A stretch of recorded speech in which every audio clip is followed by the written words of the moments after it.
Matthew 5 verse 38, you have heard that it was said, eye for an eye and tooth for a tooth. That's Old Testament talking right there.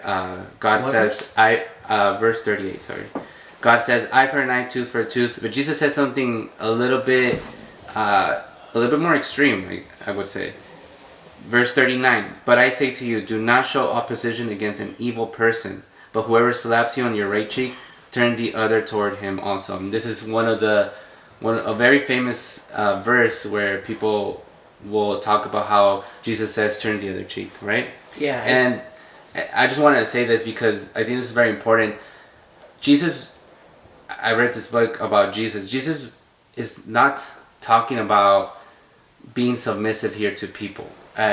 You will see many times that Jesus wasn't submissive to people in the Bible when you read it.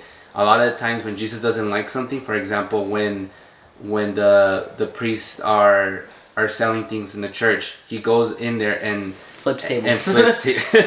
Literally flips the table, right? And fights for what is right. He doesn't turn the other cheek, right? He doesn't just accept these things. And so I think it's important that we don't get confused with this, with what he's saying here. We don't get confused between confidence and conformity. Yes. And can you say a little bit more about that, because I think that's important. Yeah. Like, okay, I'm going to go back to the table thing, right? Mm-hmm. And back to the adultery thing. You see two different sides of God, right? Or two different sides of Jesus, where he sees something that he doesn't like and he knows is wrong because he's obviously perfect. He knows what's wrong. He knows what's right. So Jesus flips those tables. He's like, what are you doing? This is the church of God. It's for praising God, you know? But on the other hand, there's like the woman who got accused of, what was it, prostitution? Mm-hmm. When they tried to press on him, he kept like drawing on a rock. He kept drawing on the ground as he was doing. He turned the other cheek, but they kept pressing for him, like toward him. Mm-hmm.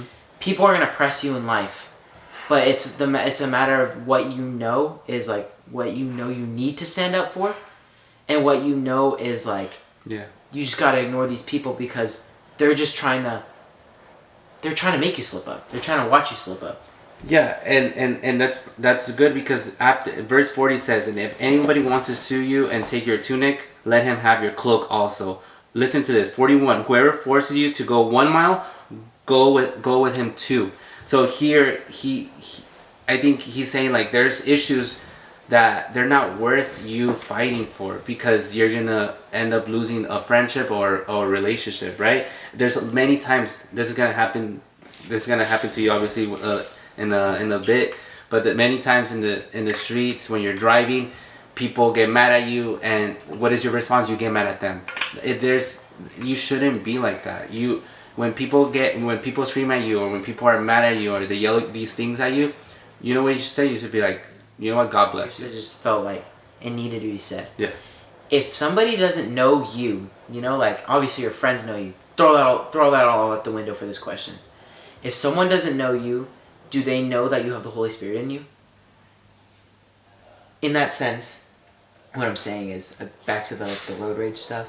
Yeah. If somebody hunks at you and you hunk back, are they gonna think, oh, what a God-loving Christian, you know? What would Jesus do? Yeah. Or yeah, what would Jesus do in that situation? Because I've seen moments where people that I've been in the car with had a moment of road rage, but somebody responded with kindness and peace. And that guy, the guy or man or woman that's driving, I'm not gonna like disclose any names, but like they're just sitting there, they're thinking, you know, and then they start talking there, like they're like, did I do the, like, you know, responding kindness. I like that.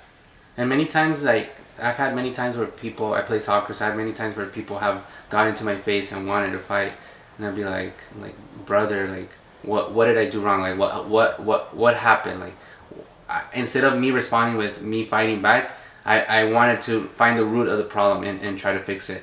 And then later on, they're like, you know what, like they apologize because they know that their actions are not good, and there was just a reaction of something that wasn't worth it. And then many times, I truly believe that many times these people are confused people, you know, people that don't know how to deal with their emotions, or people that are seeking God and they don't know it yet, right?